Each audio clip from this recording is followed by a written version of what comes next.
We had a situation this week, an unfortunate situation where Stuart, our consultant in Melbourne, rang regarding one of his friends whom over a year ago had entered into a house and land package, entered into a building contract with a builder in Queensland.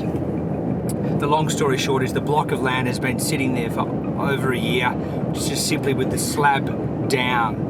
So the builder's received the first payment from the bank for the slab down and literally done nothing else, while this poor guy, this young fella in his mid-20s, has been paying interest on the land and interest on the slab component that's been drawn down from the bank to the builder. And the builder's giving him all these stories, oh, we're injured and sorry, we'll get to it next week. But this has been, as I say, dragging on for over a year. And I just want to stress the importance of having a group, potentially like ours or another trusted property group or a trusted finance broker, that can actually guide you in the right direction and pass you on to reputable builders whom they've done their due diligence on, who are going to do the right thing by you.